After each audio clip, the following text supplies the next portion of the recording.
Dentro del derecho, y aunque suene raro, existen muchas leyes relacionadas con lo ambiental y con el cuidado del planeta. Y como no somos abogados, en muchos casos solemos desconocer esta información. Por eso, a partir de ahora, Juan Ignacio Moreno, nuestro especialista en derecho ambiental, nos va a ayudar a conocer nuestros derechos y nuestras obligaciones en materia ambiental. Bueno, nos ha acompañado todo el año Juan Ignacio Moreno con sus ecoleyes. ¿Cómo estás, Juan? Bien, todo bien. Un gusto poder seguir acompañándolos con estas columnas y bueno, en este caso con un gran resumen de lo que ha sido este año legislativo vinculado al ambiente. Bueno, para arrancar creo que tenemos ahí dos leyes que son las más importantes que se han sancionado, que tienen que ver con la educación ambiental y finalmente la ley de etiquetado. Creo que han sido como los dos pilares, ¿no?, que hemos tenido este año. De allí un montón de otras leyes o intentos de leyes, pero una arrancó bien al principio de año y la otra a fin de año, pero me parece que son como las dos leyes para destacar, ¿no?, en lo relacionado a lo ambiental.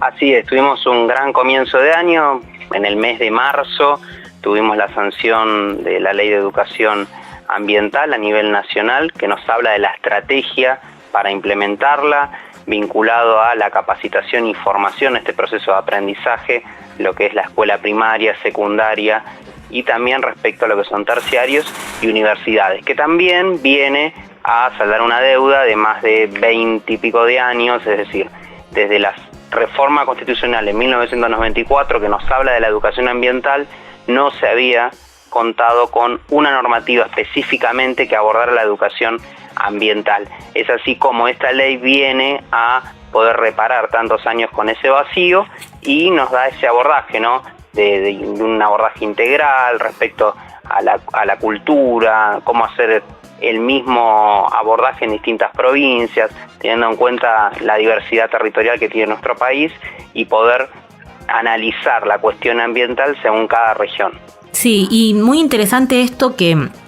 también es una de esas leyes que ha estado mucho, ¿no?, que le ha costado mucho salir y que finalmente salió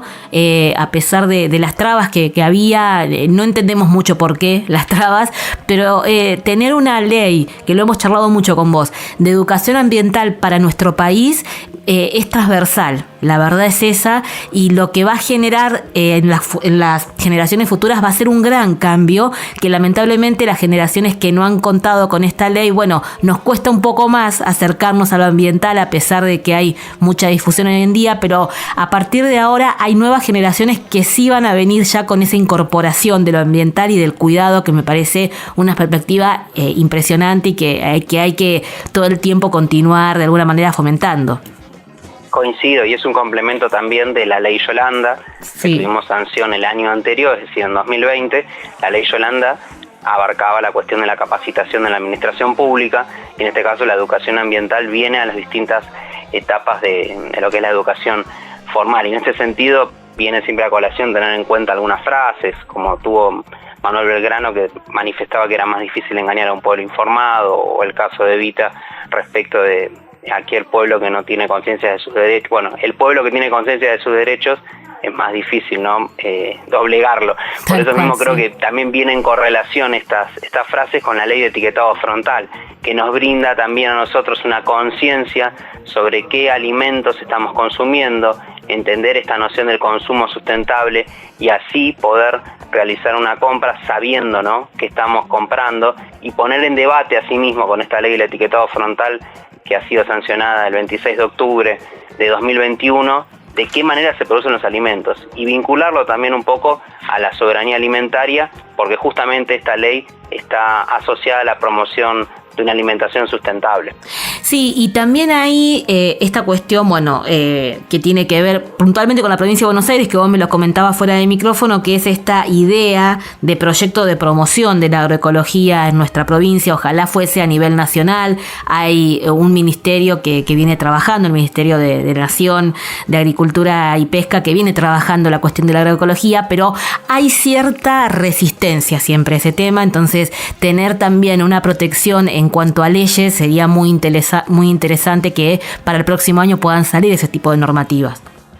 Así es, y tuvimos varios proyectos. En ese sentido se presentaron algunas cuestiones vinculadas a la promoción de la agroecología, del acceso a la tierra en la provincia de Buenos Aires, teniendo en cuenta que el Ministerio de Desarrollo Agrario Provincial ha desarrollado una línea vinculada a la agroecología a través de una red de facilitadores, de un registro de productores agroecológicos, de créditos para estos productores, y en ese sentido también la provincia de Buenos Aires sancionó este año la ley Yolanda, es decir, una ley que ellos vienen a adherir a la ley nacional desde la provincia de Buenos Aires, incluyendo algunos temas como son los residuos sólidos urbanos, y también hubo otras sanciones de normativas en la provincia de Buenos Aires, como ha resultado de la resolución 317 que abordamos en otras columnas, vinculada a los grandes generadores de residuos sólidos urbanos y los planes de gestión que deben presentar, entendidos como aquellos que generan más de 1.000 kilogramos al mes de residuos, y la resolución 44 vinculada a lo que son los destinos sustentables, es decir, cooperativas y plantas de tratamiento de residuos sólidos urbanos. Esas han sido las normativas vinculadas al ambiente que ha desarrollado la provincia de Buenos Aires. Sí, que son sumamente interesantes, lo hemos charlado durante todo el año, estas normativas de aquellos grandes generadores de residuos, qué hacer con los residuos. Creo que por ahí también es el camino. Desde el Ministerio de Ambiente de Nación están trabajando sobre un plan de erradicación justamente de los basureros a cielo abierto. Creo que la cuestión de la basura necesita de estos pilares, ¿no? De la educación, de hacerse responsable también el que genera esa basura y de darle un destino sustentable finalmente, ¿no? Darle que entre dentro de lo que es la economía circular, y me parece que desde ese lugar se está trabajando mucho aquí en Provincia de Buenos Aires. Vos nos trajiste durante todo el año las actualizaciones y son muy interesantes para que se cumplan sinceramente esas resoluciones que los grandes generadores deben hacerse cargo. Es muy importante, María Marta, este punto que mencionás respecto a los basurales y a la inversión que hay de bancos internacionales como el BID para los saneamientos del mismo. Hay algunos proyectos, como es el caso de Chascomús, con un polo ambiental, y en ese sentido también es importante, a su vez, además de abordar la temática sobre cómo sanear un basural, cómo prevenir estos basurales. Por eso se ha presentado en el Congreso de la Nación y también en el Congreso bonaerense, se presentó un proyecto de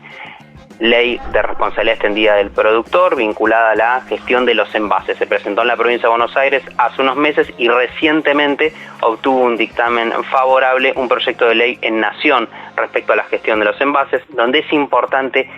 abordar una cuestión que se está divulgando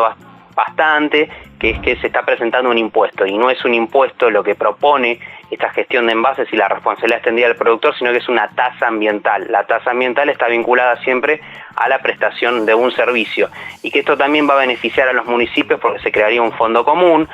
Es un proyecto desarrollado también con las cooperativas, así que es importante tener en cuenta este proyecto que recién está comenzando y que tiene estado parlamentario,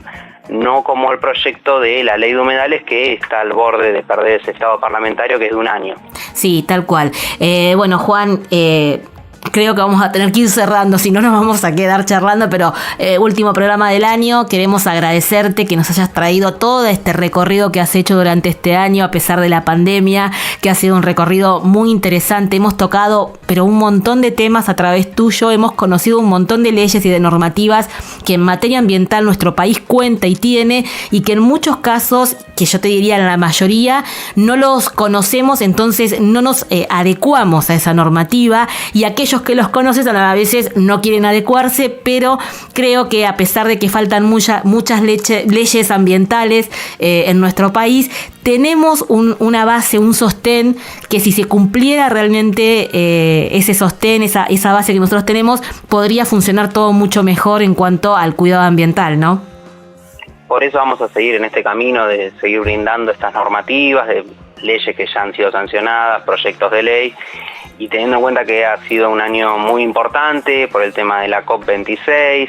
los movimientos de distintas ONGs que se han manifestado. Parece que el tema ya está en agenda, y bueno, y principalmente de mi parte agradecerte a vos, María Marta, a Lorena y a todo el equipo por la invitación y poder desarrollar estas normativas, que realmente para mí es un gusto. No, te agradecemos nosotros a vos, Juan. Obviamente que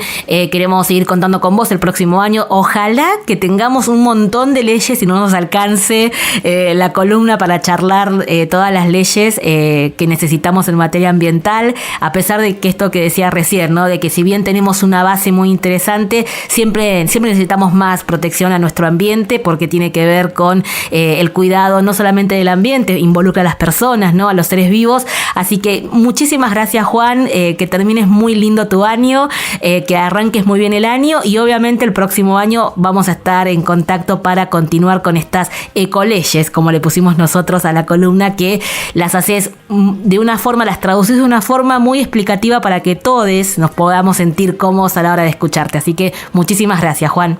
Muchísimas gracias a ustedes.